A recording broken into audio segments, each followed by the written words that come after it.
Es que soy súper fan del Planeta de los Simios, de toda la saga, así que espero ver pues eso, la evolución de César, del mono, que me encanta, y a ver qué pasa. Yo creo que el avance que han hecho a nivel de los sentimientos de los simios es bestial, a nivel gestos, que te da en la patata, o sea, a mí al menos me ha llegado. No sé si da miedo, si no da miedo, si sale Charlotte Heston. Sí, hombre, Charlotte Heston. Vi la primera, pero tampoco te creas. Hombre, me gustó mucho por lo que tenía de existencialista, de metafórica y de premonitoria, me imagino, ¿no? Pero bueno, estas les he visto el tráiler y tal y me parecen como mucho más de acción, de miedo y tal. Sí, vi el planeta, no sé cómo se llamaba la anterior, El Origen, ¿no? Con James Franco, que me gusta mucho James Franco a mí. Y me gustó mucho, es que a mí las películas, los blockbusters americanos y las películas de acción me gustan mucho, ¿no? Me pasó bien. Uno de los mejores momentos de la historia del cine, cuando encuentra a Charlton Heston en la Estatua de la Libertad. Y bueno, pues una película que he visto igual 10, 15 veces y incluso toda la saga, las 5 películas me encantan.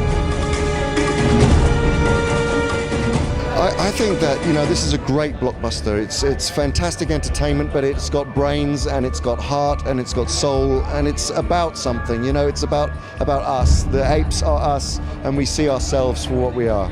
The difficult part of this movie, as we said earlier when I was talking to you, was learning how to find a real way. I knew that apes would be speaking in this movie and that Caesar would be having to convey a lot of emotion and thought and intellect through speech, human speech. So it was a very big part of the process to understand and to be able to do that. Caesar or Koba? Well, Caesar.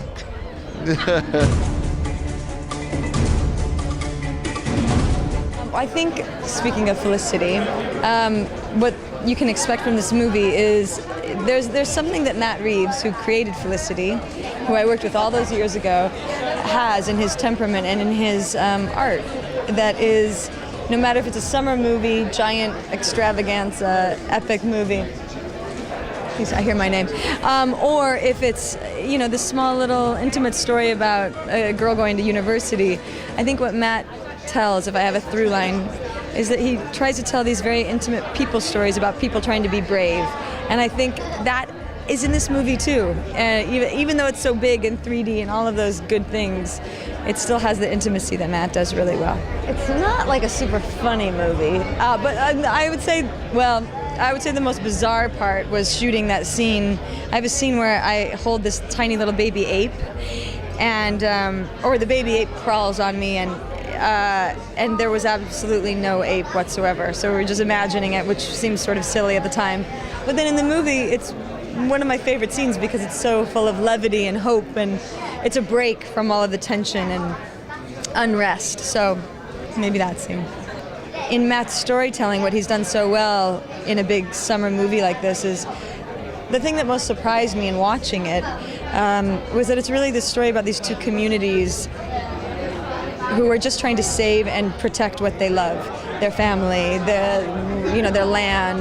And I think that's a very worldwide common story, and I think there were no enemies in the way he told the story. I understood everyone has a history, and they're just responding off of that history and protecting what's theirs.